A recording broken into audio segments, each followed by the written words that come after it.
All right, the time is now 6:30 and the March 21st, 2024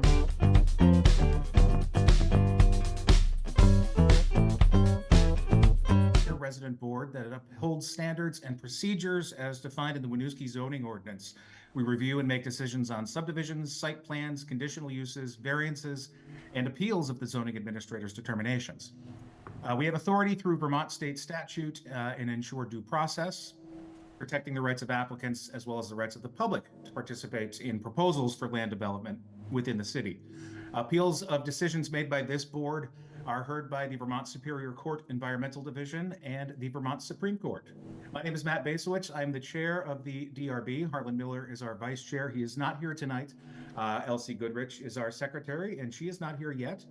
Current members are Aaron Guyette, David Weisberger, Jordan Matt, and Emily Morris.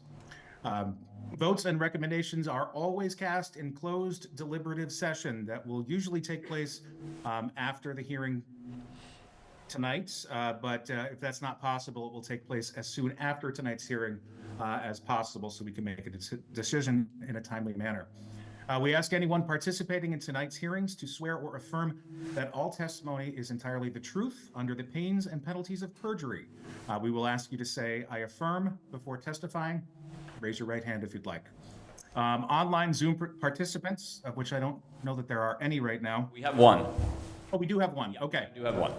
Okay, we will ask online participants to testify after all in-person testimony is complete. Next up on our agenda, we will entertain changes to our current agenda. If you would like to suggest a change to our agenda tonight, please let me know now. And hearing none and seeing none, we can move on. Next up, Vermont state statute allows for public comment at every public meeting. If you have something that you'd like to discuss that is not on our current agenda tonight, this is your opportunity. No comments in the room. Perfect, thank you. Next up on our agenda is to approve the previous meeting's minutes. I did flip through them. I did not see any changes that I thought needed to be made, but if anybody else does, either in the room or on our board, please let me know now. Not seeing anything. Not seeing anything? All right, I will take a motion to approve our last meeting minutes.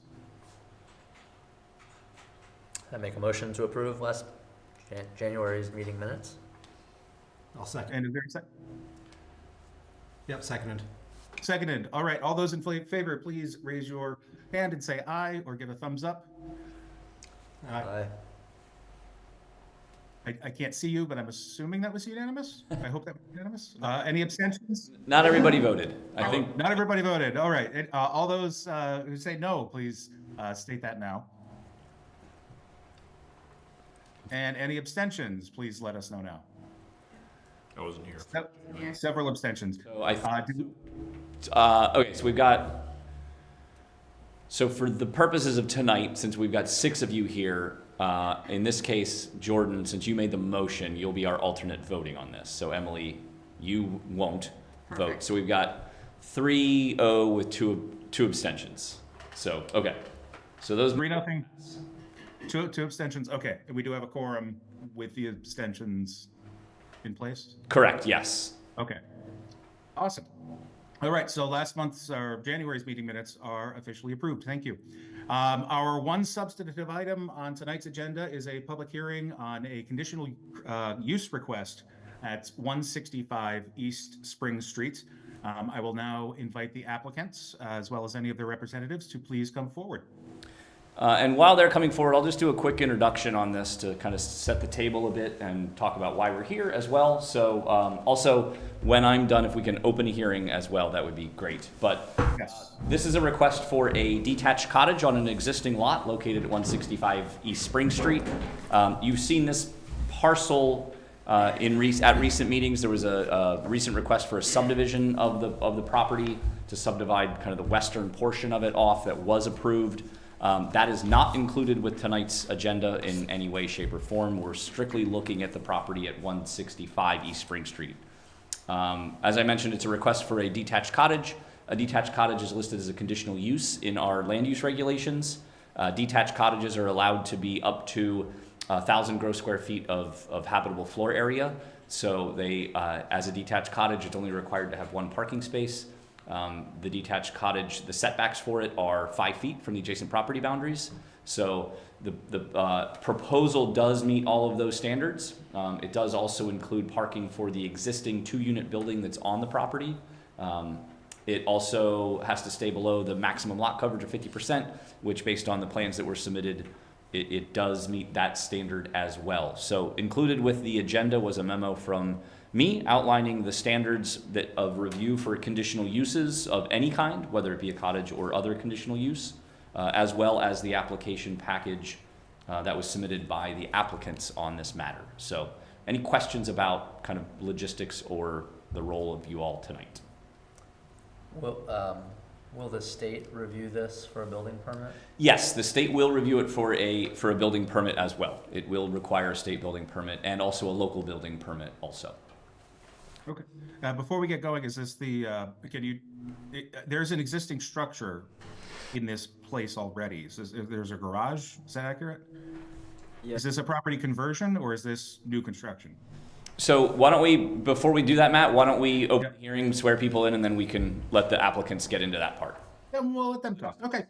Awesome. Thank you. Not to direct you what to do, but just as a suggestion. Yep, that's totally fine. Thank you.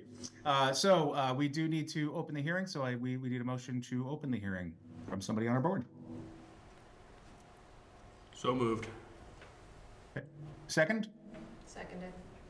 All those in favor of opening the hearing, please say aye. Aye. All those not in favor, please speak now. And if there are any abstentions, please let me know. Okay. I'm assuming that carried unanimously. Yep, that was unanimous. Okay, awesome. Thank you. So we do have the representatives for the project with us right now. I will ask before we get going that you all affirm that you are speaking the truth under the pains and penalties of perjury. Please raise your hand and say, I affirm. I affirm. Awesome. Thank you so much. And can I get your names and your relationship to the project? Alan Brunette, I am the owner of 165 East Springs. Jason Rouette, I'm an attorney who is representing Mr. Brunet and Ms. Benag in this matter. Thank you. I'm Martin Corsell with Champlain Consulting Engineers, the civil engineer on the project. Thank you. Welcome. Can you tell us a little bit about what you have? I think I'd just like to start with answering a question because you mentioned something about a garage. Yeah, yep. There is a garage there, and right off the bat, when I purchased this property, I was very interested in just converting this garage. Unfortunately, it is just not quite where it needs to be. It's not respecting the setbacks. It's very disappointing to me because I need to basically tear it down just to build something that's going to be just a little bit off. But it is what it is. I need to present a project that's going to be, acceptable for the DRB, and that's what I'm here to do today. So, the project that we are here to present is, I hope, meeting every single requirement. Okay, thank you very much. So it is new construction. And take it away. I'd love to hear more. Sure, so I'll give a quick overview. Actually, Eric did a pretty good job. He stole most of my highlights that I would usually talk about. As Ellen said, the existing garage that is there would be removed, replaced with a new structure. The total square footage of that would be 845 square feet, so under the 1,000 square feet. It's in the same general area, not the same exact area, but we're moving things a little bit, but it's in the same general area, kind of up at the top of the hill. So we are requesting conditional use approval tonight. As Eric had mentioned, we do have parking shown on the site plan for 5 spaces are required. We're actually showing 6.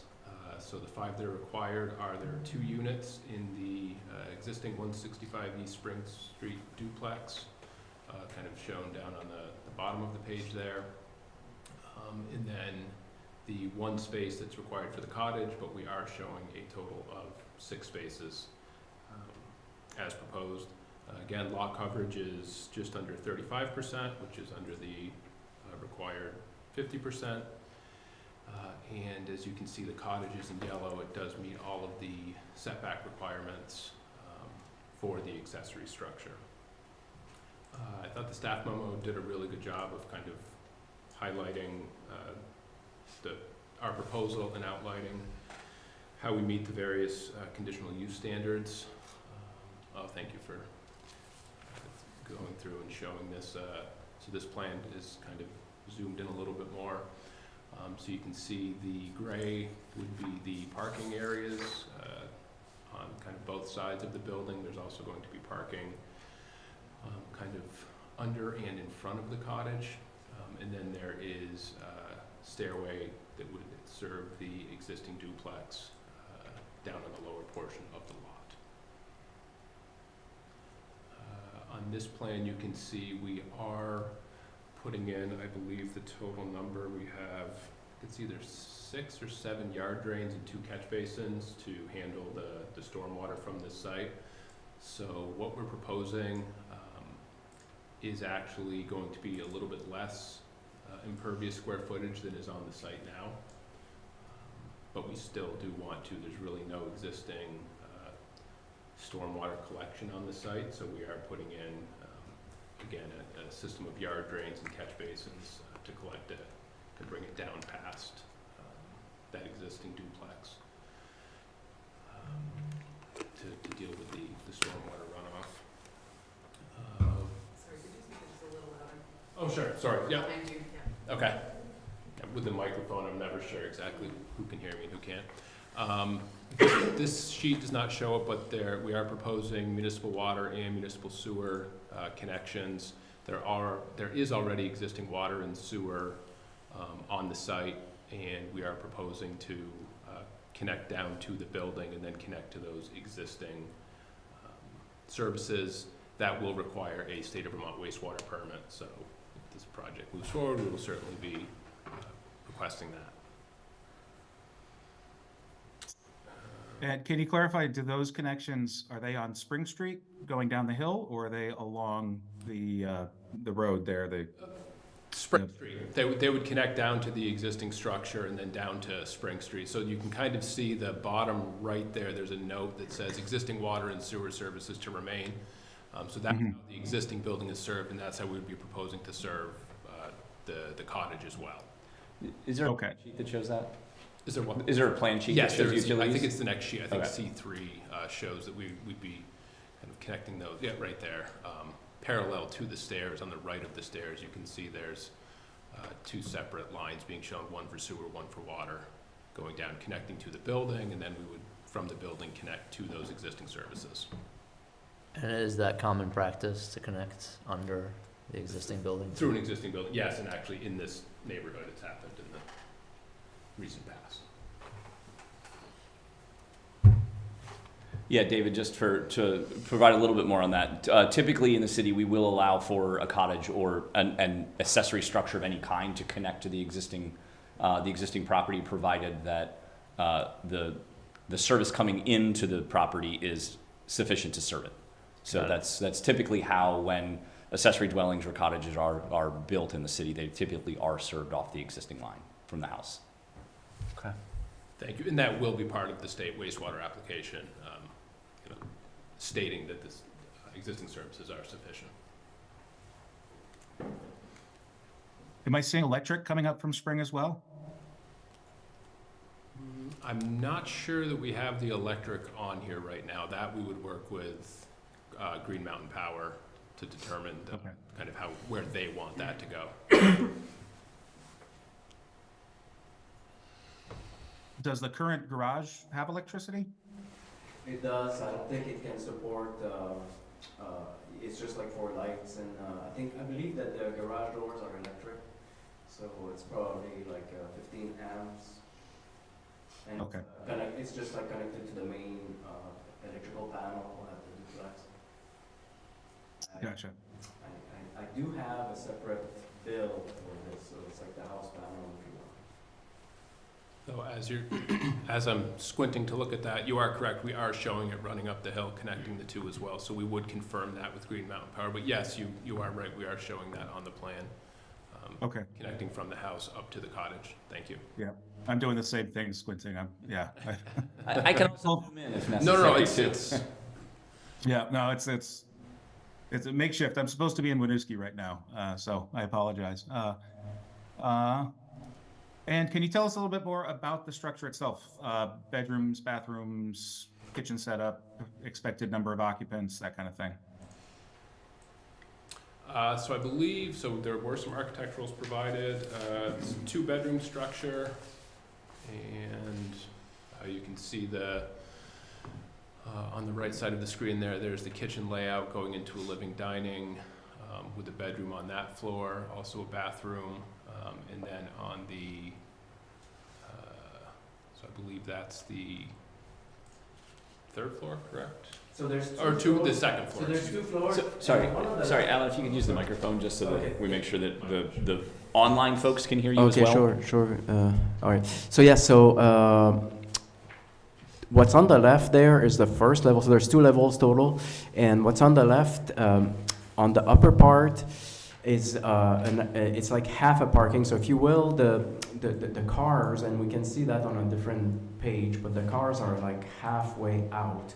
And that was like kind of an interesting design that the architect came up with, because the parking situation being what it is, he had to scratch his head a little bit to make sure that we respect all the setbacks, and this design allows us to do that.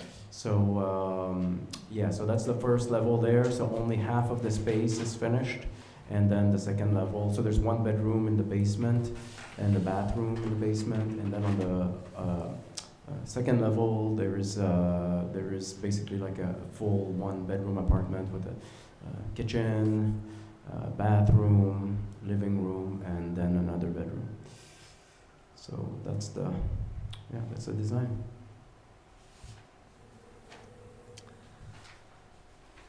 And there is one more architectural sheet that has some Right. elevations. Yeah, there you go. Kind of like help you get a feel for the structure.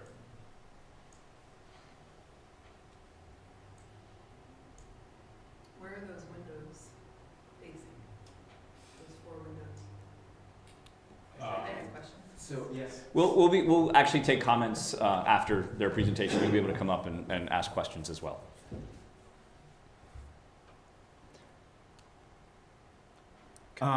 The driveway where you have the carport set up is the driveway at higher elevation where those cars park, or are they driving up into what is kind of like a garage but not really? I'm just wondering about concerns about water affecting the house, because it looks like that garage area is closed on 3 sides only, which potentially could lead to problems if there's water collecting there. Sure, that was one of the kind of the trickier parts of the site design. One of the plan sheets does show, so we're actually going to be, say, coming from Norman Court, it would be sloping down to a low point and then back up into the garage. So it kind of shows it slightly there, but that would be the intent, is that it would slope away from the garage to a low point that then along there, then that drains down to one of the yard drains that collects the catch basins.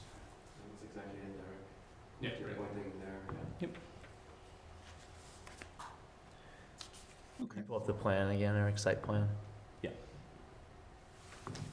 Was there a particular Probably sheet you wanted to look at? sheet The one with the C2. cars on it. So C2 doesn't have the cars, but that shows the kind of the grading. Yeah, so that's the one with the cars, that doesn't have the grading, but yeah. So my question is about the walkway on the side of the house. How wide is that? And is there any way to ensure it doesn't get blocked? Because it seems like it's pretty important, especially for the people, with the cars on the other side, that they be able to get out through there. Like, I'm wondering if it needs some bollards there. I believe that walkway is 3 feet wide. I have to have a to scale plan in my bag. I can check that in a second. So the way this would actually work is, I believe the plan is that each of the stacked parking on each side of the cottage, so 2 on, say, the west side and 2 on the east side, would each be for an individual unit at the duplex. There is also access from those parking spaces on the right to get down to the stairs. So if we were to look at the grading plan, there's a bunch of spot elevations, but you can actually access the back of the cottage and the stairs from either of those parking spaces on the side. And then the people who are actually parked kind of on the other side of the cottage will be at the cottage, not at the duplex. So there's not as much need for them. We still want to keep that walkway open. You're correct, but there will be access from parking on both sides to get to those stairs. The cars in the building are for the cottage or not? Yes, yeah, those are for the cottage. And then each side is one of the duplexes? Correct, yes. Yeah, it's just like, especially the right looks really tight, like for opening your doors and walking through there. So that, you maintained the 5 feet to the, it's not, it's gravel, it's not, or is it paved? It would be paved, It's paved. correct. So is it 5 feet to the gravel, or to the pavement, sorry? From the property line? Yeah, you can just see there's a dashed dot line on that east side. It's that 5-foot setback, so yes, we are. Which is not just over required, 5 feet. is that correct, Eric? Sorry, what was the question? The pavement can go into the setback or not? I have to review that. I think for new driveways or parking areas, I don't know that it can, Okay. but I will double check here quickly. I think that's only for existing, that it can encroach into those setbacks, to accommodate potentially 2 cars side by side, I believe is how the standard is written. And then there was some mention in the narrative about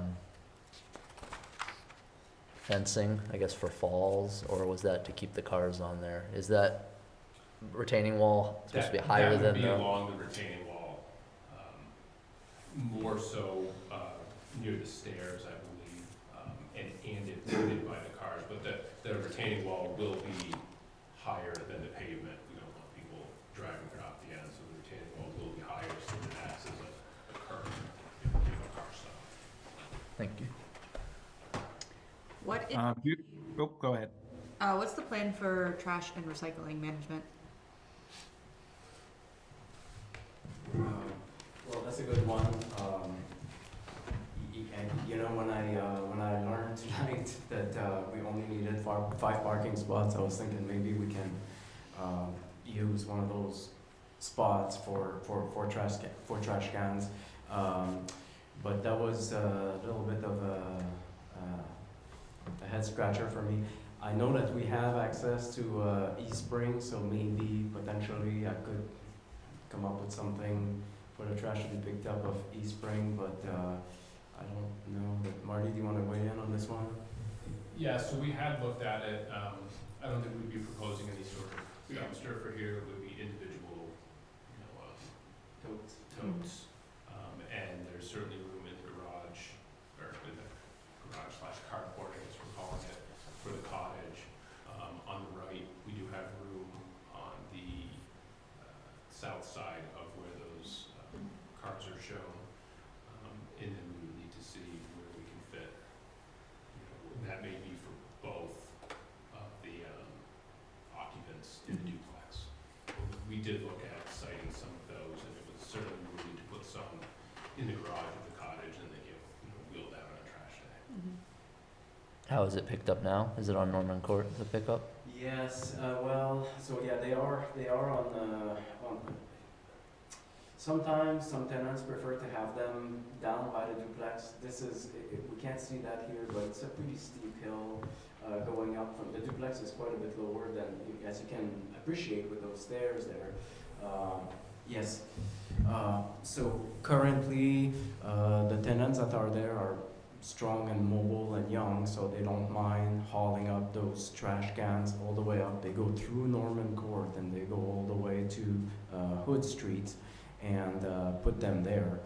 And we are putting them right now in front of a neighbor's property because we don't have any alternative, but you know, so far it's been tolerant to that. That would, I have to say, this would add one tote probably to the trash burden. Right now I have 2 totes for trash and 2 totes for recycle, so I can imagine this would add a tote.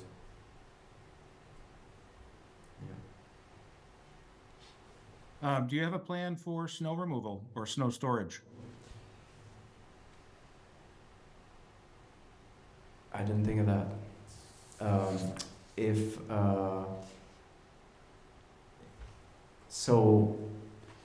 we look at this view that we have now, the 2 cars on the left, I guess we can just keep pushing the snow exactly where it is there. And I don't see why we couldn't do that on the right. You know, for those both tandem parkings, I think we can just push snow there. And, Yep. Push it down the hill and hope it doesn't turn into an avalanche? well, you know, like the path between the new cottage and the duplex is through the stairs. I intend to cover that. So if we add snow there, I don't think it's gonna have any kind of impact. Okay. And what is just totally changing the subject, I'm assuming you're dealing with concrete walkways around the cottage. If that's incorrect, please let me know. But also, what is the material of the stairs? Is it going to be wood on concrete slabs or deck construction the whole way?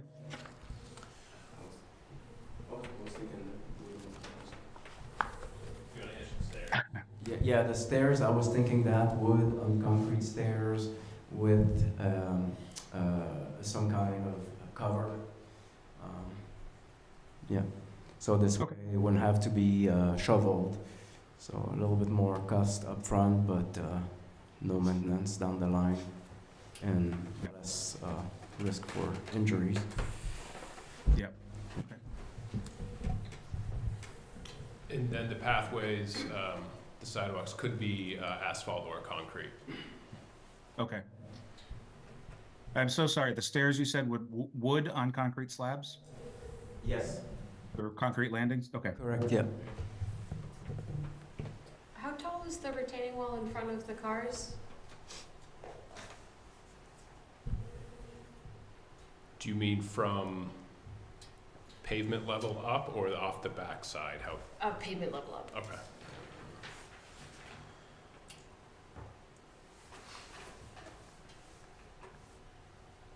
Next question for Eric, Just I think. 18 inches. Okay. Oh, sorry. Sorry, So sorry. Joe, I was just finishing that. It's probably a question for Eric, but without seeing a design for a roof structure over the stairs and walkway, is that something that's going to have to come back to us to get approved, or how is that going to get permitted? It should not, because it would basically count as lot coverage, but since the stairs are being put in, they are also counting as lot coverage. There may be a need for a building permit depending on how they're designed, but there wouldn't be a need for you all to review it. Okay. Okay, great.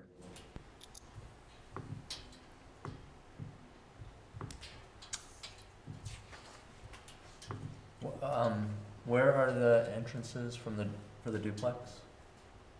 On this- All right, so if we look at the path, with the way that the path is going, so we're going down those stairs, there's one landing, another step, then there's a diagonal stairs.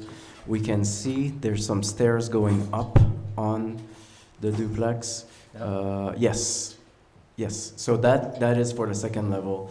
On the other side of this little box that, so if we keep going down just a little bit maybe I can just drive it. Oh yeah, that's good there, okay. Where do we press on? Here? Okay, perfect. All right, so this is basically like a balcony, so people enter, they have those 2 steps, they enter, and this is a door right there to enter this is the main level, if you will. And this one here is those stairs are leading up to the second level. So So, the diagonal portion is paved, is new. yeah, so this is non-existent at this point, but yes, we will have to build that, yeah. And then what is the surface between the stairs to the lower unit and So, that portion? as Marty mentioned, I'm thinking probably I'm gonna do like all of this is gonna be probably cement, but I'm not 100% sure. I don't know if it makes a difference at this stage that if pavement is an option, but I think that probably cement is gonna be a better option. I think it's a little bit more portable to bring there because right now everything is accessible, but once we start to do all this, it's gonna be a little bit harder to get down, so I think cement is easier to bring. So what I'm actually asking is from the porch for the lower level, how does it get This- around to the this- back? This part here? No? Where he exits, Okay. where the other unit exits, right?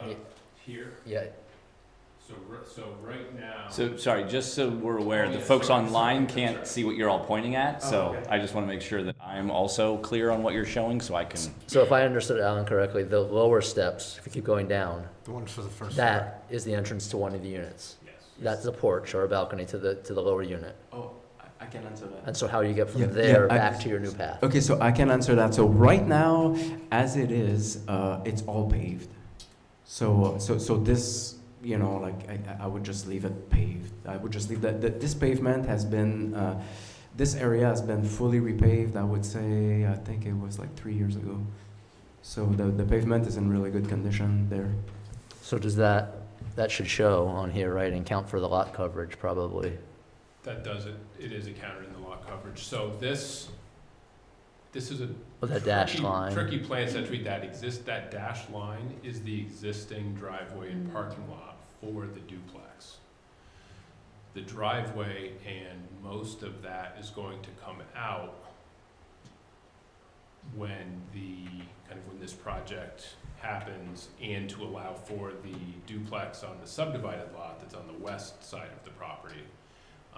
So I wanted to make sure that we showed that because that's the existing condition today, so it's difficult to have a existing conditions plan plus an approved conditions plan plus the proposed, so that may have been a little confusing, but we will be leaving a strip of asphalt between those two.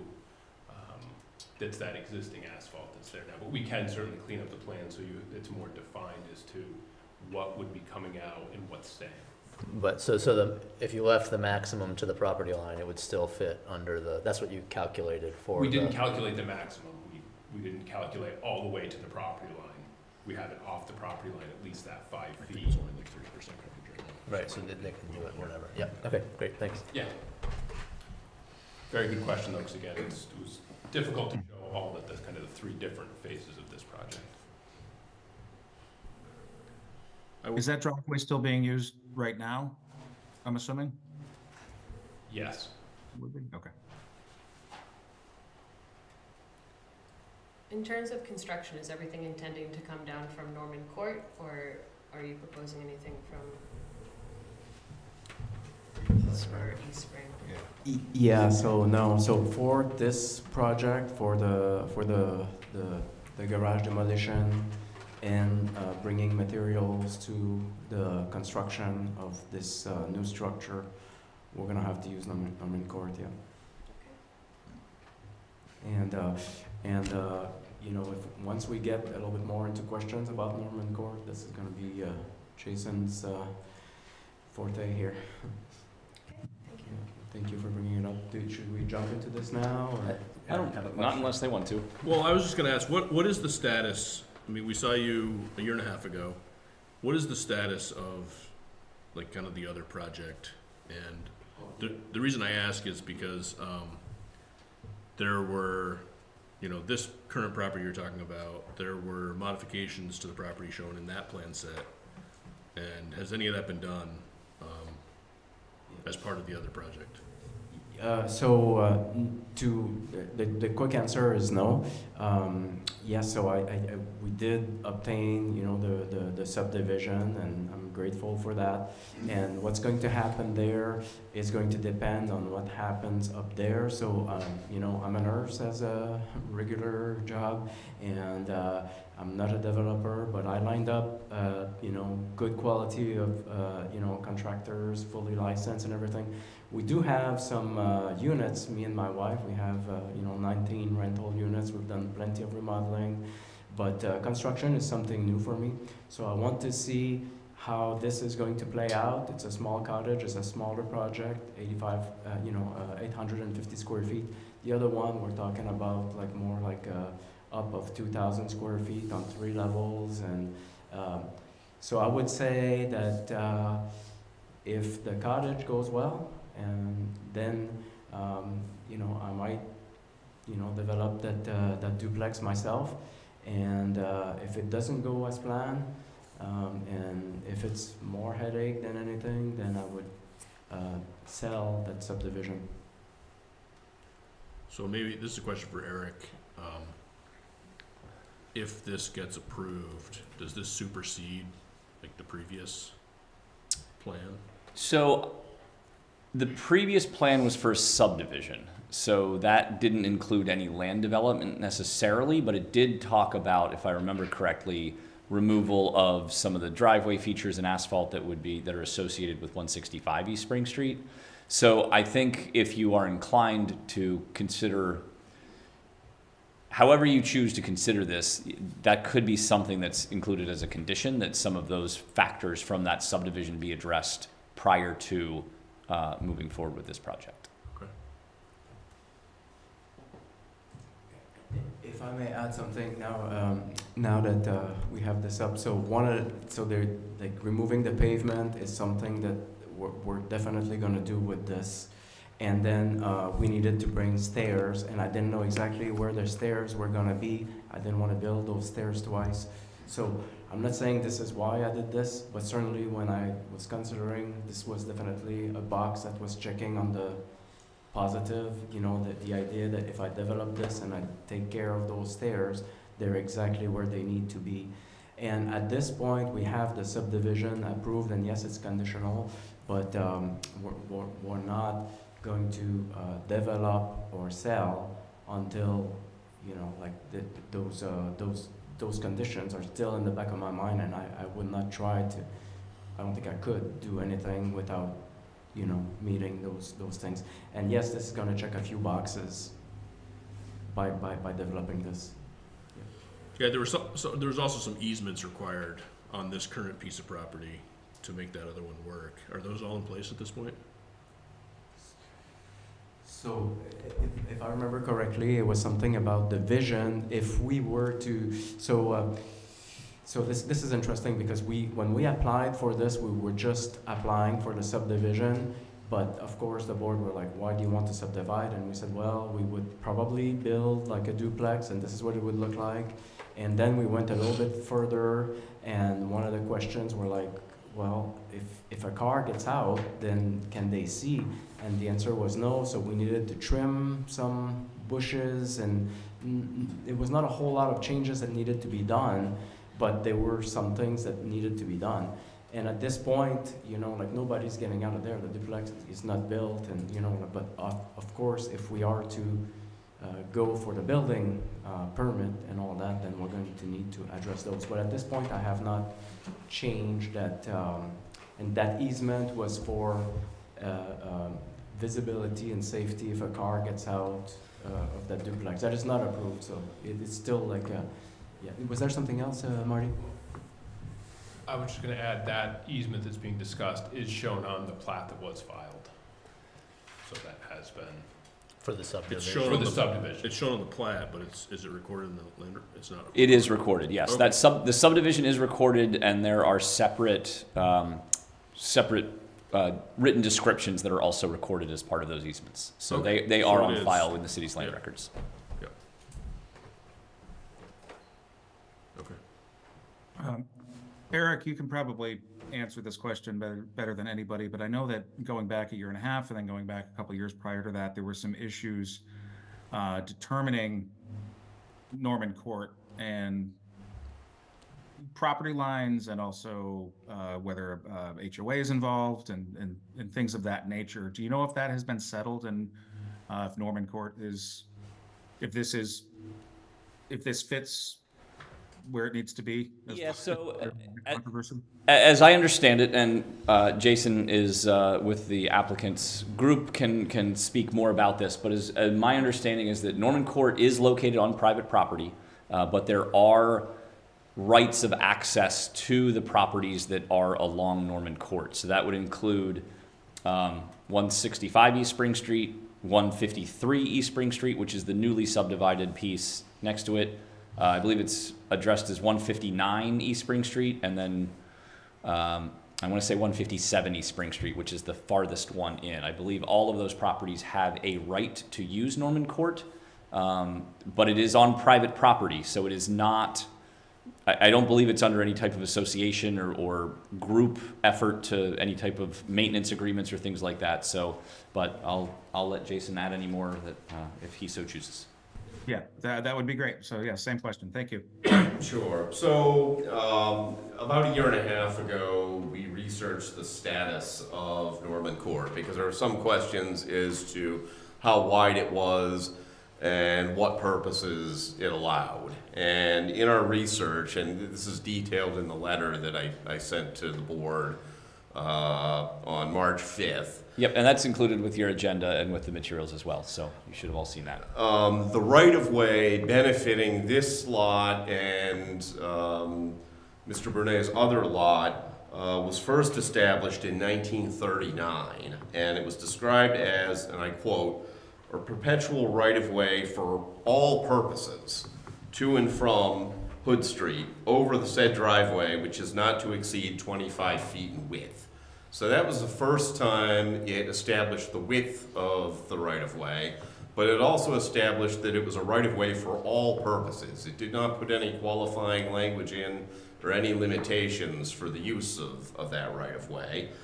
And the width and the ability of these property owners to utilize that right-of-way were further established in a declaratory action brought by what they refer to as the Court of Chancery. And that was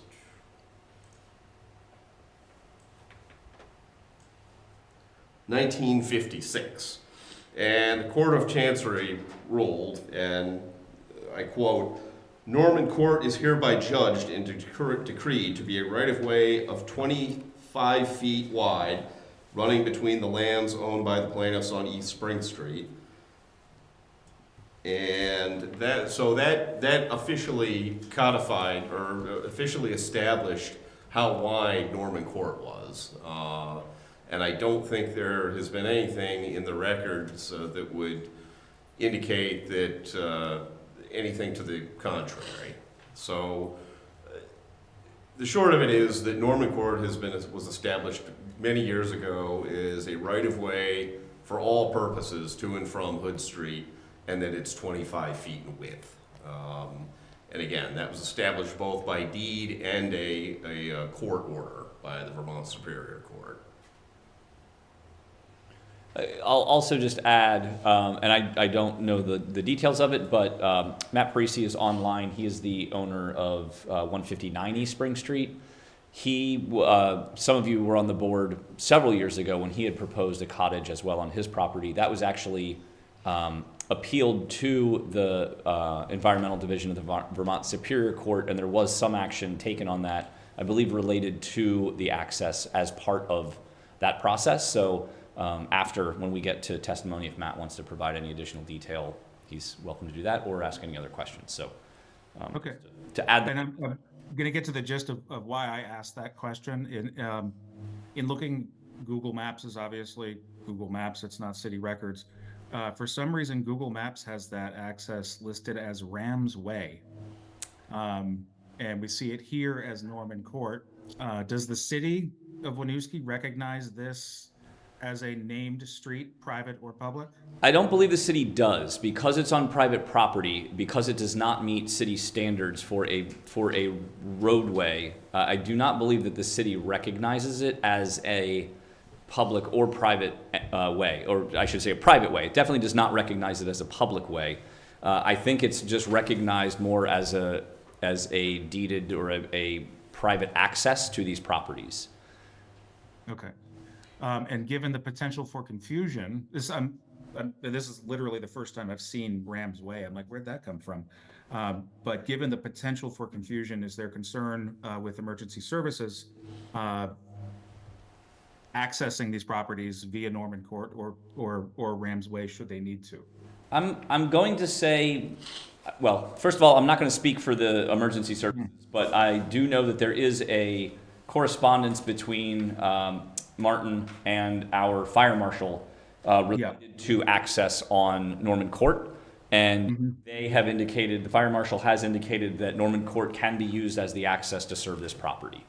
So Okay. they are, I mean, they're aware of this, this access because it does serve multiple properties, and they were involved with the previous discussions when it came up at 159 East Spring Street and those discussions. So I believe there were some maintenance agreements or some maintenance that was needed in order for the fire department in particular to recognize this as an available access for them. So they at least acknowledge that this is the access for these properties, and I'll defer to the correspondence that they've provided.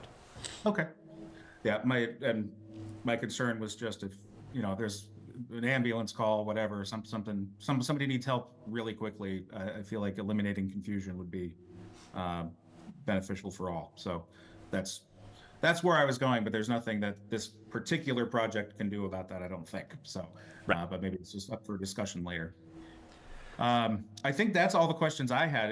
Does anybody else on the board have questions for our applicants? I do.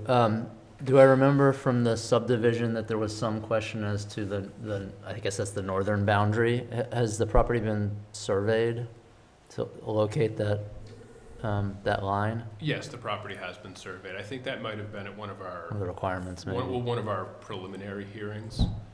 But that's certainly been, that the surveyor had that all done and, deed research prior to recording the subdivision plat. Okay. Great. Anybody else have questions? I'm trying to remember back. I feel like we heard from the owner of Norman Court last time, and one of their concerns was parking. And how would you plan to enforce parking so that, the residents and or their guests, don't end up parking in the Norman Court right of way? Yeah, so the current garage situation, where the garage is actually located right now, there's my tenants park in front of the garage. I don't know if we can see the footprint of the garage, but it's essentially, yeah. Is it what's in beige is the actual garage? No. This line, so the beige is the new, it's this line here. Okay. So basically, where we see the windshield of the cars is where the garage ends. All right. So once we close the garage doors, the cars stick out onto his property. So the current situation violates his. We're not respecting the setbacks as of now. The new design fixes that. I don't know if that answers your... And just to add, that is part of the reason that we're moving the footprint of the garage, is so that we can park on that side, but outside of the right-of-way. And that's also how we came out with this design that's a little bit awkward, but it makes sense once you get familiar with the project. That's why the cars are halfway in and into the building, because I would love to be able to finish that space downstairs. This has no value to me, but that's what we have to do to respect the setbacks. I wonder, just thinking out loud, if you could stripe or put a line on the property line since it's gonna be paved, you know, so they know how far in they need to be. Oh. You know what I mean? Like, I Yeah. don't know, maybe that's excessive, but I'm just I thinking. thought- I wonder if Aaron's question had to do with like, you have guests who all of a sudden they're parked behind that row of cars Yeah, or something. yeah. What I can say is, this is gonna be a lot better than the current situation. We're not gonna be like, but yes, I intend to pave around and certainly paving on my property line where as far as I can pave, you know, is what I intend to do.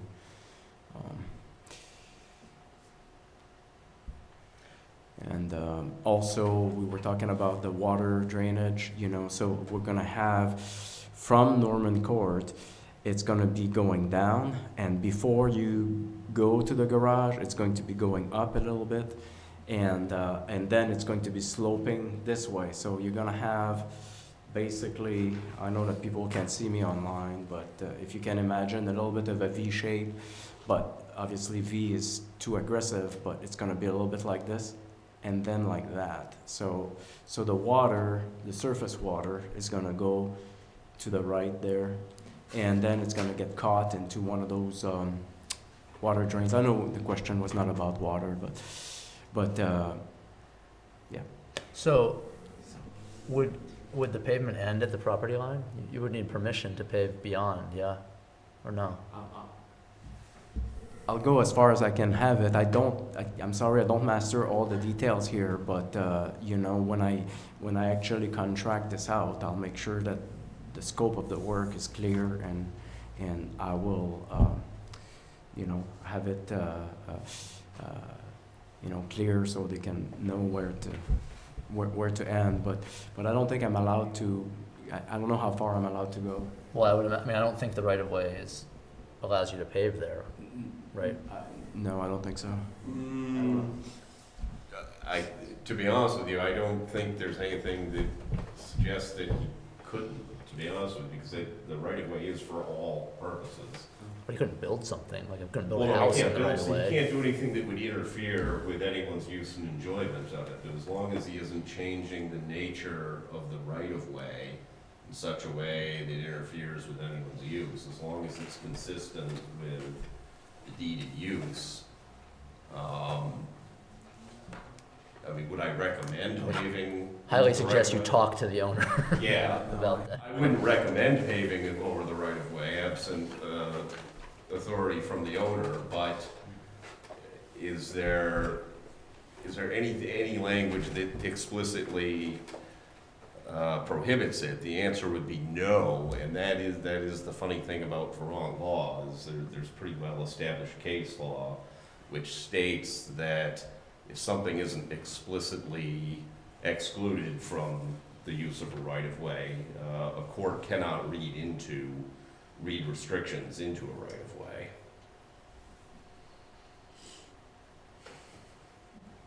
But again, Getting back, I'm sorry, yeah, go ahead.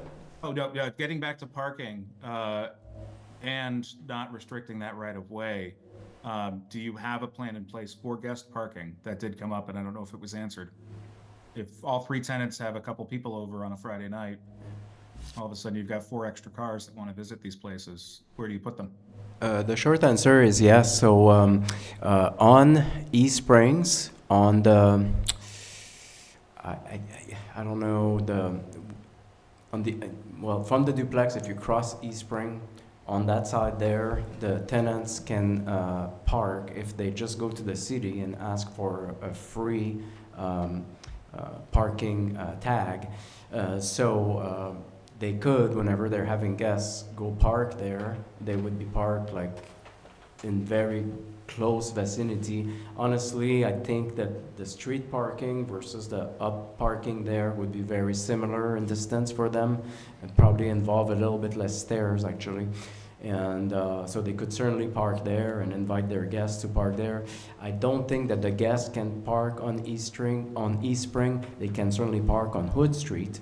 That is, that is permitted. I don't know about the overnight rules of Winooski when it comes down to winter, and I don't have that kind of details, but that would be the plan there. So I'll just say a couple words on that. First of all, there is no on-street parking on East Spring Street.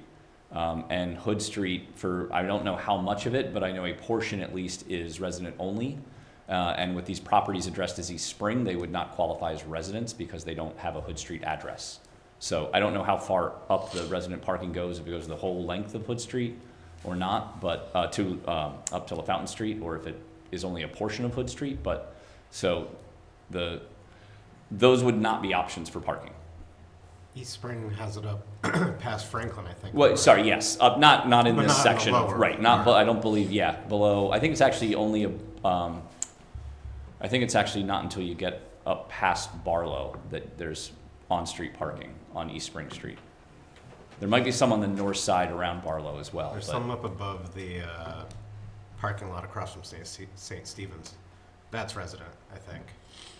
Yeah, I'd have to look at that, but yeah, there's in this area on East Spring Street, Right, not the way lower part. there's no on-street parking down this far. Okay.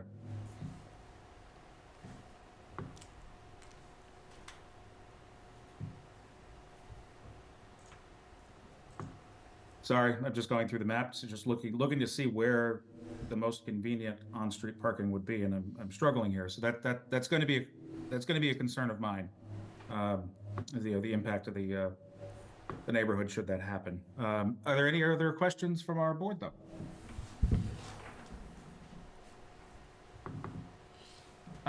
Hearing none, Excuse me, I didn't want to interrupt anybody. I was giving them a chance to answer. It's go for it. back to the parking. So again, we are required 5 spaces, and we're showing 6. So there is one. We Yeah. could consider one as a visitor parking, kind of as a starting point. Okay, okay. And Great.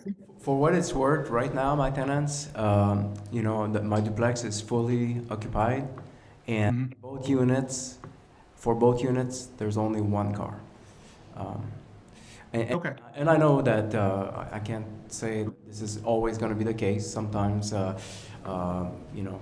different tenants might have different situations, but it certainly is something that I am conscious about when I rent apartments.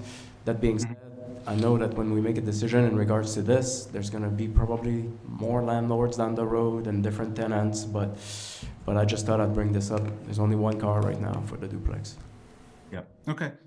And I know, yeah, we're moving, so much of society is moving towards kind of going carless, but, I want to make sure that the neighbors are not negatively affected if the people just want to have a few people over to watch a football game on a Sunday. I don't want to create a parking situation when guests do come.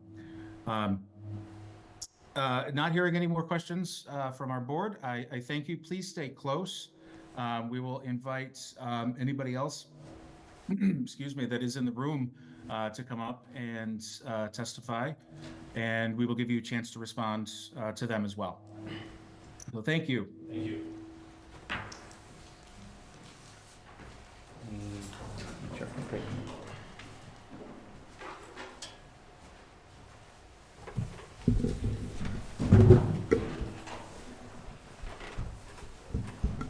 I'm Meredith Bushy. I live at 14 Hood Street. Before we begin, I would just like to have you affirm and swear that you are speaking the truth under the pains and penalties of perjury. I am. Thank you so much. Meredith, welcome. Thank you. So the residences are not labeled. My house is. May I come up and point? Or They won't see you online, but I can point for you. okay. Here. So that is my residence, right. Whoop. Oh, wait, Sorry, did I go? Sure. There's a bit of a lag, but Are you you can. at 14? So that is my Yeah. house. That is my garage. Is that 14 Hood? 14 Hood Street, correct. Okay, thank you.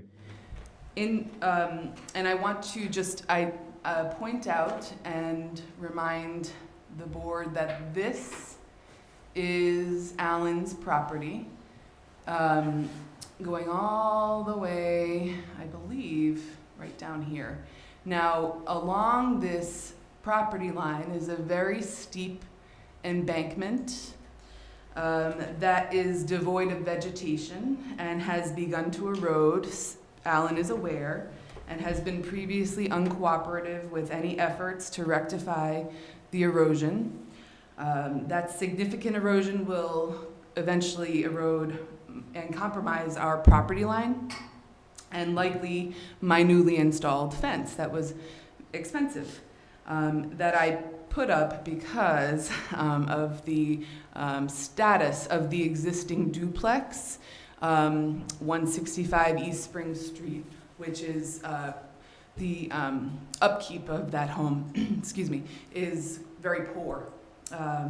And so I just want to point out that Alan has been previously uncooperative with any efforts to rectify that steep embankment that is eroding.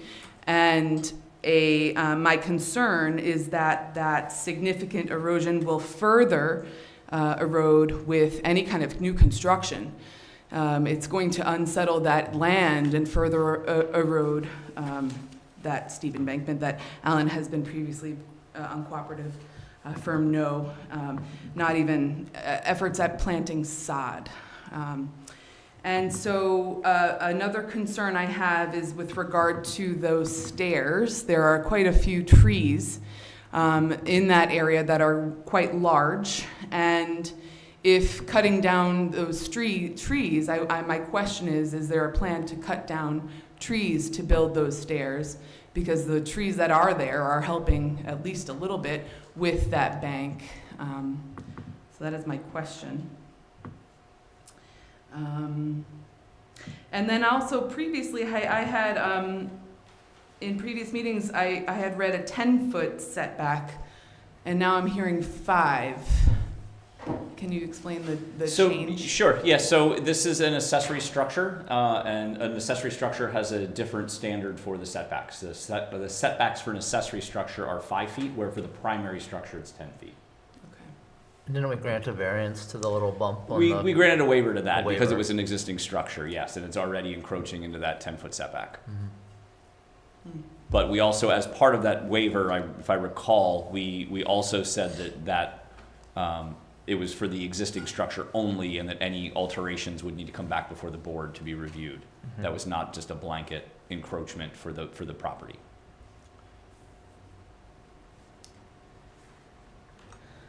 And I have a question. Is this Section 8 housing? Is that part of this? That's not part of our review. Application? No. That's not part of our review. I got it. Okay. So those are my major concerns, is the status of the land after development, further development, this is a new plan with regard to getting an excavator in there, and new construction, and what is the plan for erosion that will occur on the property, both properties that are adjacent to that garage, and those are my questions, my major questions. Is the grade I think away from your property into Alan's house? It's his property, that embankment. So that's as per his survey. So from your property, it drops down. Yep, into there his. actually is an existing fence that we left there, so and that was establishment of the property line that we left, even though it doesn't look good. And we put up our new fence that was 5 feet into our property. So we left that fence so it could demonstrate the erosion that is occurring, and it was also established as a property line. It's pulling the fence down into that duplex, and this is the duplex. I don't know if you can see, but there, there are, it's knocking out the cinder blocks underneath the existing. This is the home that's existing, the 165 East Spring. And so there have been no, I've reached out in a very professional way to try to work with Alan, and he's just been uncooperative to any efforts at kind of rectifying and working together to figure this out. He actually said, he won't object if you're welcome to fix it. I won't object, so.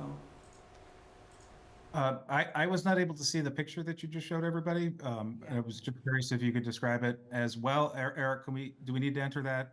We can, if you all I wish. actually sent this to you years ago. It's a previous picture. Oh, okay. Okay. That's in the records, actually. And nothing has changed. The cinder blocks are actually still there.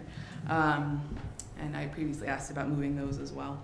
And so, it is the duplex 165 closely abuts, it's like essentially in our backyard, closely abuts our property and is in poor repair.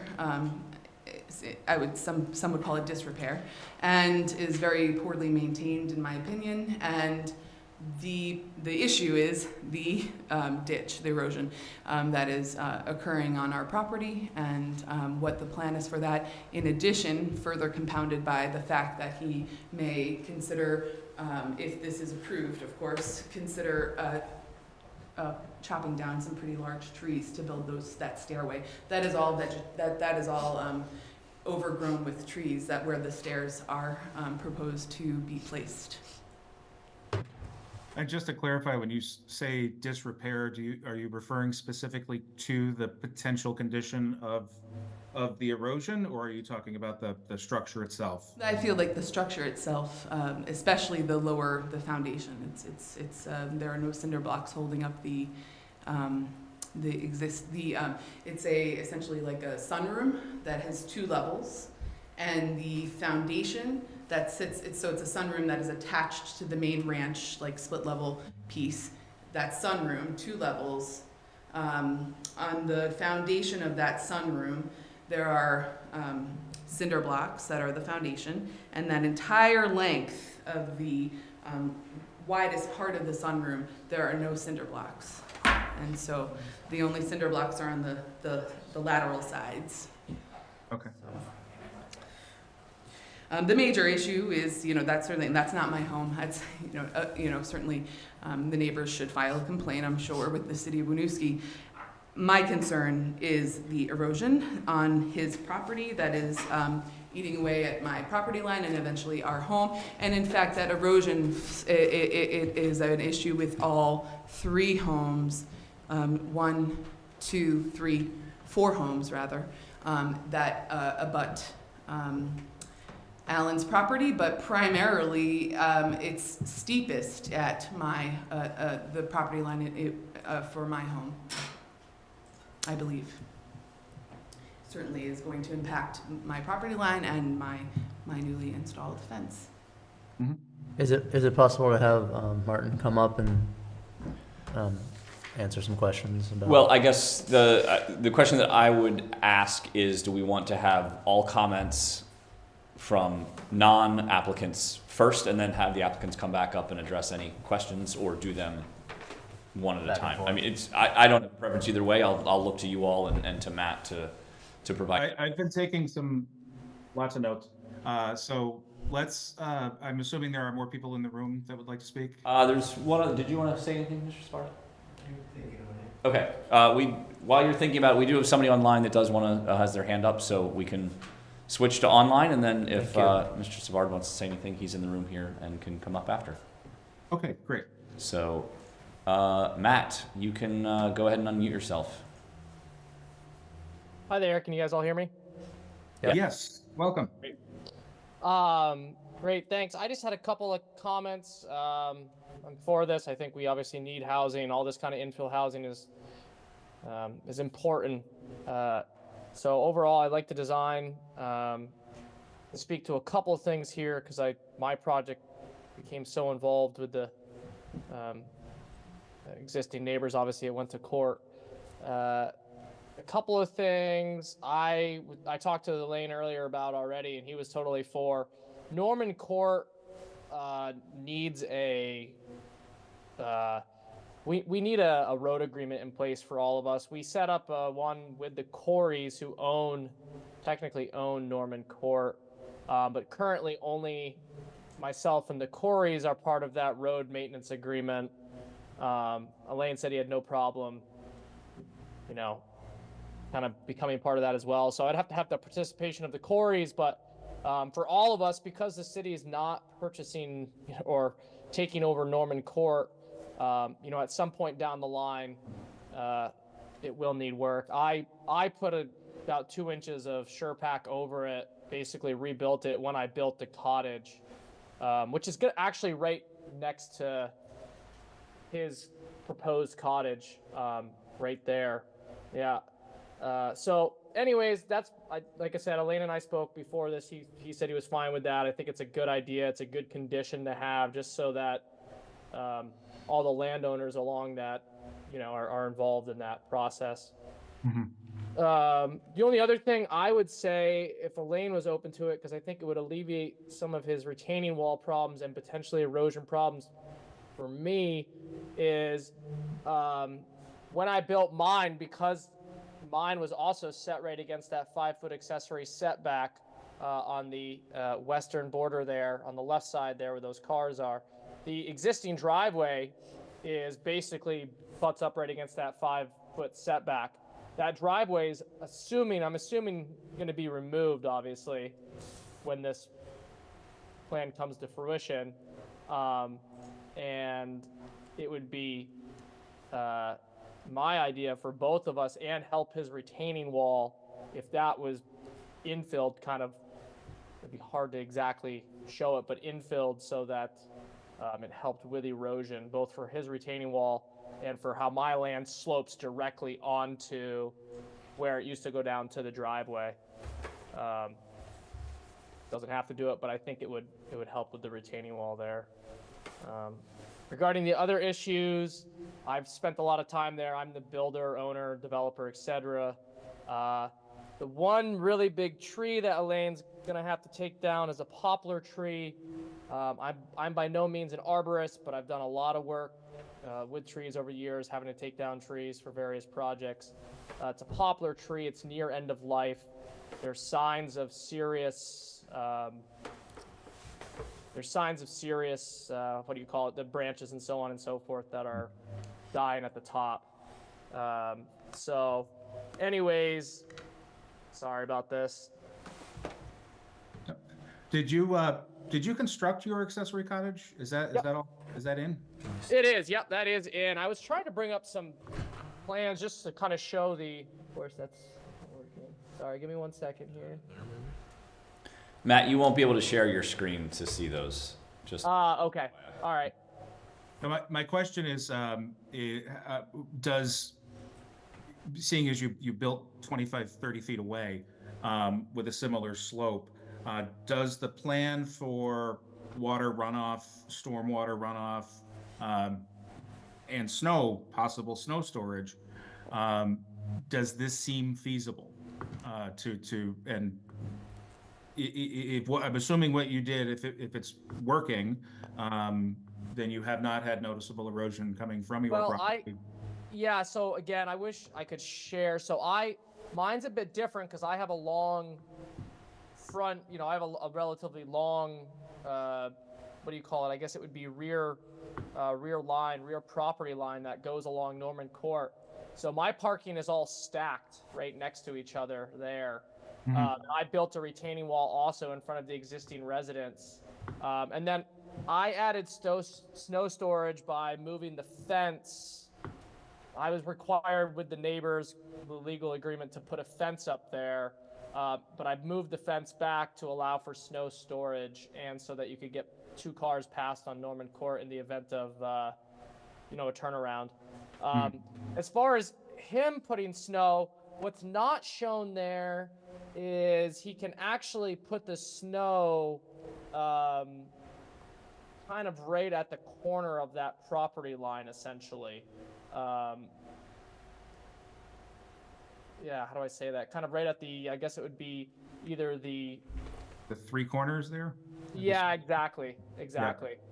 Now again, I'm not a snow removal expert, but you can put it there. Generally speaking, though, I mean, you're never going to get a plow guy into where these cars are all parked. So snow removal there usually becomes the tenant responsibility because you can't get a plow guy in there.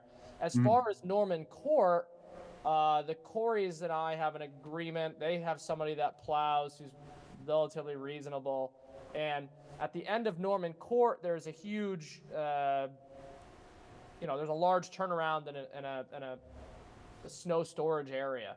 So the shared driveway is got plenty of space for snow removal and was slightly widened when I built the cottage there. So as far as snow where the cars are going to be parked is quite minimal, and like I said, you would never get a snowplow in there, no matter Yeah. what. Be a snow blower at best. So Okay. And as far as erosion control with stormwater, because you've got a pretty steep drop. yeah, off of- so mine sits a little bit farther towards Norman Court just because of my property line. We obviously put a silt fence up when we were building. We did a little bit of regrading. But so far I haven't had any erosion problems. I don't think Elaine has either. There's grass that grows there. I haven't noticed any kind of like settling or issues like that. But it is a hill. Okay. Yeah, I'm trying to look here. It looks like it's about a 50-foot drop from Norman Court to Spring. Well, it is, but that's also really far. That's probably over almost 100 feet or more. It's pretty. There's steep in a couple sections, and then it's gradual, and then most of that elevation is gained really the last probably 20 or 30 feet on the edge of East Spring Street there. Okay. And the edge of East Spring Street is, and the engineers could speak to this, is got tons of huge old trees in there that are anchoring the bank fairly well. Oaks and maples and so on and so forth. So, anyways, that's kind of all I have to say. I just want to, I think, again, Elaine was for this road maintenance agreement since we're all going to, there's obviously be more cars there. And I think that's it. Thanks. Thank you. Any other questions for Matt? None. Not here? None in the room. All right. Thank you so much, Matt. Is there anybody else that would like to speak either online or in the hall? You'd be the only other person here for us.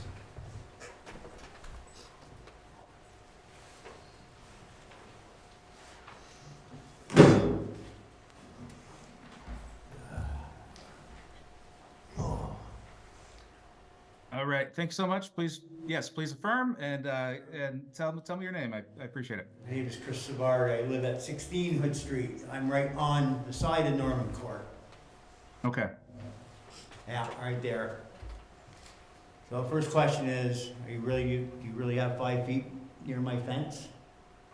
'Cause I don't, boy, it's kind of hard to believe with this drawing that you're gonna end up with 5 feet, number one. Number two, are you gonna take out that driveway? Because they tried stairs there before, where they cover with sidewalls and everything. People got hurt, and the rest of the stairs are sitting behind your garage right now, as I made the point before. And you guys still want to seem to do this. People are gonna get hurt. It's steep. That's why they always ended up walking down the driveway, and we cut the driveway clean. Norman Court, how much big equipment are you gonna bring in? Because that road can't take much more. We keep telling you that, and it just seems to be going right over the top. You bring an excavator on that road, you're gonna rip it right to hell. It's just that simple.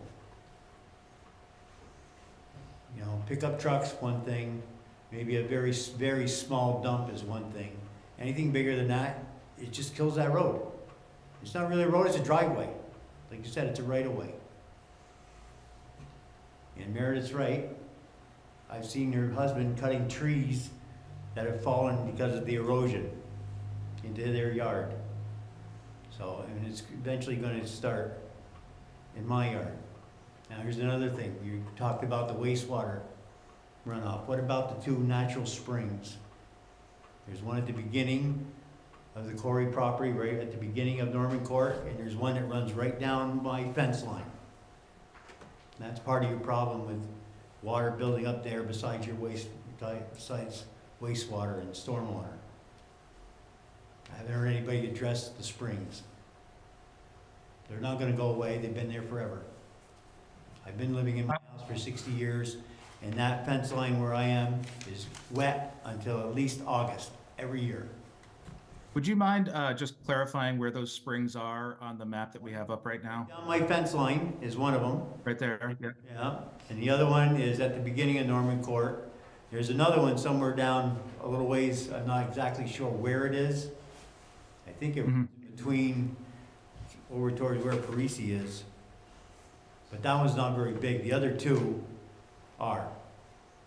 Right where, So the one that's, right where Norman Court and my driveway and Corey's driveway come, that little point right there is soaked every year, wet. okay, Never dries out, never.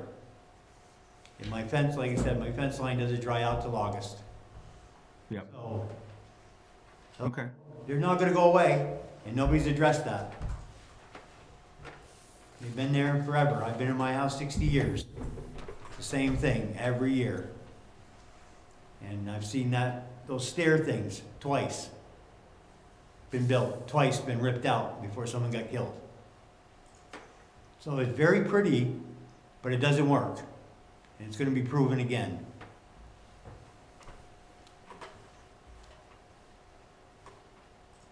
So that's what I mean, if you're gonna keep, you better keep your driveway that you got now to going down there, because people are gonna end up walking down there in the wintertime. Mhm. Even if you put like you said, they put a roof on it before, they put sides on it before, because the snow was blowing in from the sides. People still got hurt. In principle, it looks great. In fact, it doesn't work. That's about all I have. Okay. I thank you, Chris. Does anybody have any questions for Chris before we, oh, he's up. Okay. Is there anybody else that would like to speak? Those are the only folks that are here other than the applicants. Okay, then I would like to invite the applicants to come back up and address some concerns.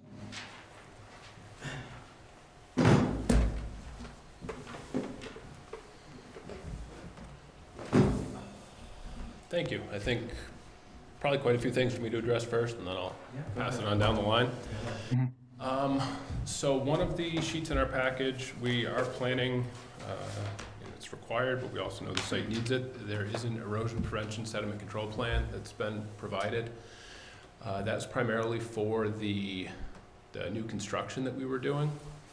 So that's really primarily the driveway, the cottage, the retaining wall, and also stabilizing the bank where the utility services would be going in.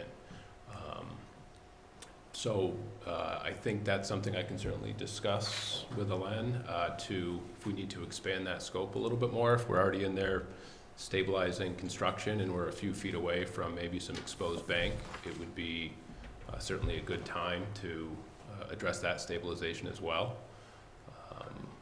since we're going to be in there doing other disturbances. So I certainly think that's something that we can incorporate into the plans for any existing erosion concerns. Tie those in with the construction erosion prevention sediment control plan. Let's see. Can you speculate, sorry to interrupt, but can you speculate on how the new construction might affect the erosion on that side? Would it change the situation in any way or accelerate the erosion potentially? So I would not, given the shape of the land, what's going to be kind of draining down, and also the new catch basins, there's going to be really less surface water. But I don't think the surface water from our property is what is eroding. I think it's the surface water coming from the Hood Street properties. So our construction's not necessarily going to change the amount of water that's eroding those. And again, we'll be stabilizing any of our construction, so it wouldn't be exacerbating any existing, even if we were to say that wasn't brought up, or for whatever reason we said, no, we're just gonna do only what we're disturbing. So I don't think our construction would be making that problem any worse. Thanks. I wasn't going to jump around, but it's kind of related. Mr. Ferrari brought up the springs that he said are out there, and I know he said that in previous hearings that we've been at. That's one of the reasons we actually have as many yard drains as we do, because we want to make sure that we have adequate drainage for surface water. This is a very small site with really not a lot of impervious area. normally probably wouldn't have as many yard drains, but with the testimony previously that there are some springs, we do have multiple yard drains shown to make sure that anything that is getting to the surface, we can get out and around the site.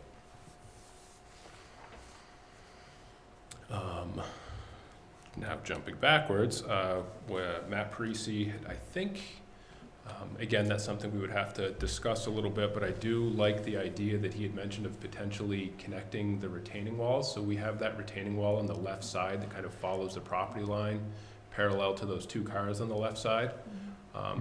If he has a retaining wall kind of doing the same thing on his cottage, which I think is right around where there's a note there that says 5-foot accessory side setback with a tree symbol above it. Connecting those certainly is going to give our site a little bit more room, a little bit easier construction, and actually probably a better finished product, and it would give us kind of snow storage in that corner. So I think that's certainly something that I don't think Matt said to connect them. I think he said grading in between there. And I don't think we'd want to see them connected, right? Like, Well, I don't know that they could, because it would cross the property boundary, so it would depend on some of the specifics of it, but I don't believe it would be able to cross that property boundary. so I guess I'm not sure you would just, I think Matt was saying, like, if you filled in between his project and your project, although I don't know that we want to get in the middle of that, right? Like, Right, that's all. that okay. could be done like after the sure, fact. yeah, okay, so I guess I misunderstood that. So, Yeah. okay, so Was it like no bringing it changes to to level, this. is that what he's talking about, Yep. basically? Yeah. Instead of it dropping off. Yeah, that would be interesting to fill between two retaining walls, but certainly something that we could discuss further, and I don't think that's something we need to discuss here. Just want to make sure I pointed to that. Mr. Savari had a question about whether we're 5 feet to his fence or not. Again, this was all surveyed in by a licensed Vermont land surveyor, so that's the data that we're using, and that's how these plans were developed. And there is a 5-foot setback that's shown as a kind of a lighter line. The dark double dash line is the actual property line, and then, yep, the dash dot line, you can kind of see, yep, right there. That is that 5-foot setback line based on the surveyed property line. And then I guess just the damage to Norman Court, or potential damage to Norman Court during construction.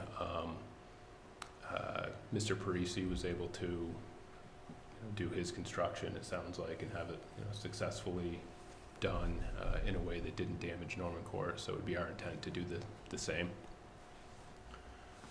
I think those were the things I had flagged for myself to talk about. I'm going to pass the mic down unless there's specific questions. Not sure if you have anything. Well, I think you've answered pretty much, all the bullet points that the notes that I took when people were speaking. I just want to say something real quick about the cinder blocks. They're not foundation. They're just, so what happens is there's like an extension. There's like 2 solar rooms. I don't know if we can show the duplex, but basically the duplex is on foundation, like a true, like a cement, poured cement foundation. And then there is an extension where there's 2 solar rooms, and that one on top of each other. And that's held on the structure. This is how it's held. And there were cinder blocks at the bottom, so it kind of blocked the space from crawling creatures to go under. And those have fallen over the years. And yeah, so that's why there's some cinder blocks that are missing there, but they're not part of the structure per se.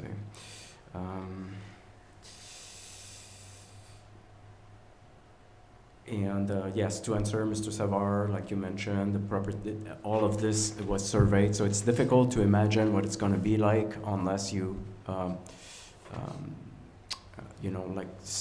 like the garage is going to be completely gone, and the property is going to be like, in a slightly different location, and as it is now, the garage has a little bit of encroachment on Mr. Savard's property, and actually, I was hoping to convert this garage into a cottage, and I tried to speak with Mr. Savard's wife to see if she would be open to maybe change property lines or something like this, but she didn't seem to be very open with that, so that's why I had to get engineers and architects and the whole shebang, because I needed to present a project that would be acceptable, because converting the cottage as it is has some encroachments that are would not get approved. As far as getting excavators there, I would say that, exactly like you said, Matt did it, but it sounds like Matt had to do some repairs to the drive after. He used some SurePact, and I intend to do no less.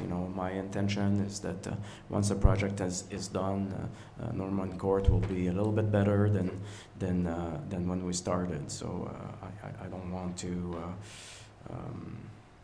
I want to do well with this, and Meredith, I can't recall. Meredith. So mention about the erosion. Once again, my property is lower than Hood, so the water is coming from their property to mine, so it's also eroding mine. But of course, the last section of their property is also getting eroded. I did mention that I was open to if all the neighbors want to have something that is a little bit more comprehensive for the water management there. I'm open to chip in my share, but I think that what you were proposing is me shouldering the entire burden of retaining the water that's coming from your property. It doesn't come from my property though. My property's on a hill. It goes solely from yours. It goes down this way. There's no water that comes from my property to yours. Well, then how is your property eroding on my side? Your property is eroding. And Sorry, guys, I'm gonna interrupt you here. Okay. Yep, I can't hear anything. Between Okay. you two, this Okay. is a discussion with the board. Okay, sounds good. Thank you. So yeah, it sounds as though you would be open to discussing the stabilization with neighbors. Yep, and once we have the excavator there, if I have some, suggestions by engineers, you can do this and do that. Then as of now,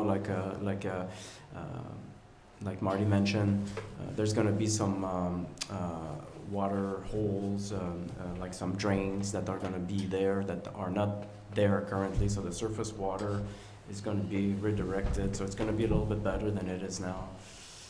But yes, there's certainly room for more improvement, that's for sure. Okay. I want to talk a little. Oh, go ahead, Aaron. Sorry. I was gonna say, would you consider putting some under drain in along that area? I think we already have that. Do we have that? Between the parking and the property line? We don't, but I don't see why. I think it's pretty tight between the duplex and the properties there, and there's a lot of fencing. So if we scroll down a little bit there, I was saying you like can see up, lower up, where the up, like duplex so you is. could tie it into your proposed. Yeah, I think we could do, we wouldn't want to be any closer to the property line, kind of the existing edge of pavement, maybe under that side of the edge of pavement, we could do it. I don't want to excavate closer to the property line than we need to, but yeah, we've got the yard drain system there, so it'd be very easy to plumb into that. Yeah, what would be difficult is to the right of the duplex, if we are to bring some pipings to just like bring it lower than the duplex, that's very tight, that space there. Just like walking there is very tight. I think we're discussing up, adjacent to 16 Hood Street. Oh. You can capture the water uphill, right? It's not Uphill, gonna yeah. get down. Yeah. So Okay. really, we'd just be putting it Okay. Oh, okay. Understood. Okay. Yeah. No, I'm totally open. where we're already doing construction, we Yeah, wouldn't be doing yeah, new yeah. construction, and where we're doing pavement, we could certainly. Is it safe to assume that the erosion issues that have happened behind 14 are because of the spring that's up the hill a little bit higher, or do you think there's some other reason why that might be happening? I'm not sure. Okay. I haven't gotten to, I haven't been able to actually see it, so I can't, it's see water flow from Google Maps. So curious. Next, there was concern about the stairs, and I still am trying to wrap my head around that. It's an awfully long structure, and in the middle of winter, it was addressed tonight by Chris, I think, who said the potential for injury, sidewalls go up. There's still the potential for injury. Have you considered an alternative form of construction? Have you considered metal grate stairs and a metal grate walkway like what they have at ski resorts, say, to prevent ice buildup and slips and falls over that long of a run on your property? I did not, but that's interesting. It's probably, more cost effective than the solution I had, which was to completely cover the stairs. So I think that's an interesting approach. Yeah. I think covering might still be the way to go, but at least with the walking surface, if you cover it, you're still going to have drifting snow. You're still going to have water freezing Yeah. on concrete landing pads and wooden stairs. Yes. I was thinking about entirely covering the staircases, but I think that your idea is an idea that I like. You would still, the one thing I want to say with this is I still need to shovel. Well, as if it's covered, then there's no need for that. But I like the idea of those grippy stairs that they have in ski resorts. I like it a lot. I didn't think about that. No. Yep, the snow just goes right through it. The ice goes through it. So Snow goes through, and it's also grippy for the surface of the boots. Of course, in the summer, flip-flops. If somebody's going fast, I can see a problem with that too. They're designed for the winter, but you can certainly use them in the summer. But the surface. just a thought I had, and it was a concern. The other question I had about the stairs, if you do a roof, I'm assuming it's going to be a pitched roof. Yeah. How? It doesn't have to be, because there's already a pitch with the stairs. It could be a flat roof, but because of the pitch of the stairs, it's gonna go. Okay. But yes, it would be. I was thinking about a roof with sides, and I think it's all about like how strongly and how well designed it is. I can see that it is steep, and if it's not anchored right or designed well, I can see why the stairs would not last. So.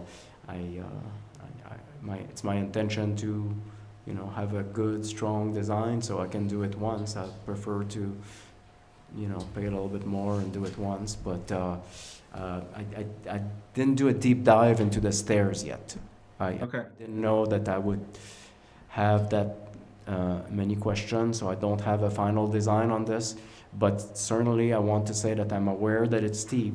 I'm aware that there is potential for danger. I know that it snows in Vermont, and all those things are in the back of my mind, and I'm hoping to come up with a design that checks most boxes. I know that cost is one of them, but I put safety ahead of cost, and I'd like to do it once if possible.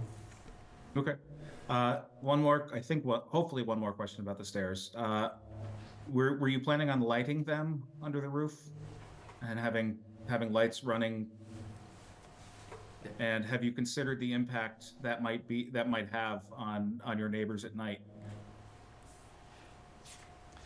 I did not. Thank you. I all good points and good questions, and I did not think of that. Okay. So Matt, I'll just add in some of the. I suspect that some of the design for the stairs and just the construction methods and materials would need to be reviewed by the building code officials to ensure they're compliant as well. Okay, good. Just a quick question about the stairs. Just popped into my head. Eric, I think this is for you. Say they were metal stairs, if there wasn't a roof or sidewalls, do those still count as lot coverage? If they're basically free draining and if you can answer me offline, it doesn't really pertain to I this. think it still may, but I can look into that. Okay, I was just curious about that. Yeah. You brought up a great point that the snow and rain would go through them, so I was just curious. Thank you.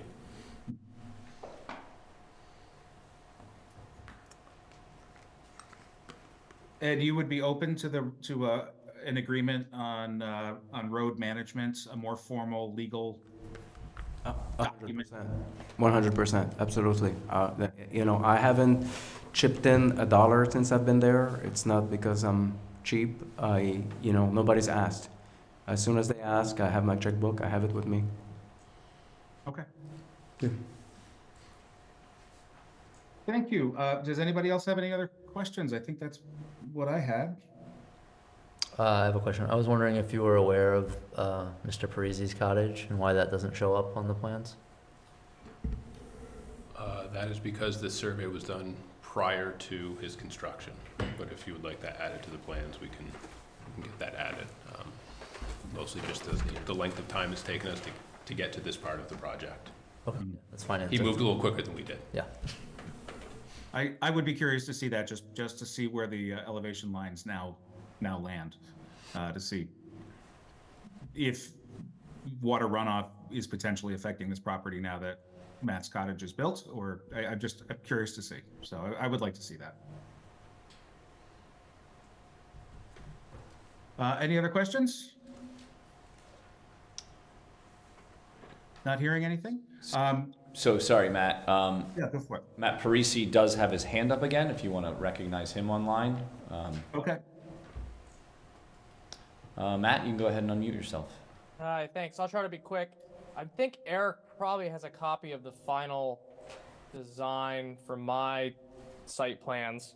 I don't know if it's readily available. I was trying to find it. I can't find it. I didn't have to change the grade at all when I built mine where my property was, just because I was lucky and I had kind of one flat spot. Just to answer that and to clear up some confusion, but I think Elaine and I and Martin could deal with this later on. I don't actually have a retaining wall on the, what do you call it? I guess it would technically be the western border of the property line right now. His western border there. There's no retaining wall there. It's just my cottage sits there, and both of our properties currently drain down into the driveway right now. So. Okay. Anyway, that's it. Great. Well, thank you very much. Anything else that our applicants or the applicants team would like to share before we close this hearing? Nothing from me. Nothing. All right. I thank you so much.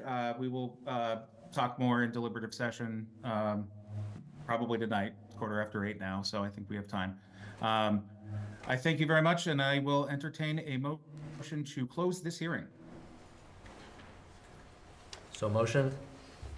Second. And it's been motioned and seconded. All those in favor of closing this hearing, please say aye or raise your hand. And again, I can't see. That was unanimous. Yeah. It was unanimous. Okay, thank you. Sorry about that. I was writing down the time, so I'm looking at beautiful camera movement, but I can't see what I need to see. All right, so next on our agenda, let me pull up the agenda again, just bear with me. Sorry, real quick, before the applicants leave, I forgot to do this. I do have the exhibit list that I will be providing to them, which includes exhibits A through L, which will be entered into the record for this matter. Thank you so much, and I will be there to initial them next week. Or whenever we need to do that. Next up on our agenda is city updates, so we will turn it over to Eric. Thank you. So I don't have any specific updates for you all. I'm happy to answer any questions that you might have on any issues related, but I don't have anything specific tonight. I noticed on the minutes from January, there was an update on the hotel. Oh, at 17 Abenaki Way. Yeah. Yes, so there is the hotel project is moving forward. The garage is, the garage is looking for an update to the Act 250 permit, and they are doing some work down there to get the site prepped for that. They're doing some sheet piling and some pile caps and soil remediation, so that is moving forward in anticipation. They have a permit for that right now, but they're waiting to get the Act 250 permit amended to move forward with the rest of the garage, and then come in after that for the hotel to go on top of it, along with some, I believe right now the plan is for some residential units as well. I'm sorry, that's the one right beneath CCV? That's correct. Yep. Yep. Okay, so no update on the other hotel? Oh, no, sorry. Sorry, no. Okay. There is no update on that Cornerstone hotel. of the. The one that, you're referring to the one that we had the variance request for, Yeah. on lot 9. Yes, there is no updates on that. As far as I know, that's still in court, working its way through. How about the church? Similarly, no updates. I believe there's been several status conferences with the owner and the appellant or appellee. I forget which one it is, but I believe there's another one scheduled, I think, for next Monday. So I think they're trying to reach some agreement on what could happen there among themselves to decide what's happening and move on. So nothing new to report there either. And I did see, I've been away for about a week and a half, and I know that there's a meeting coming up on the Main Street construction. Has that happened yet, or is that coming? It was actually last night. Was it? Okay. It was last night. Okay. So I missed out on a lot, but we don't need to discuss it now because clearly it's out there. So. Yeah, and that was mostly to just talk about kind of process and answer any questions about kind of what the conditions are going to be like for business closures, or if there's going to be compensation, or what traffic patterns might look like, kind of staging and timing. I believe that meeting was recorded, so there probably will be a recording of it at some point posted to the website. Okay.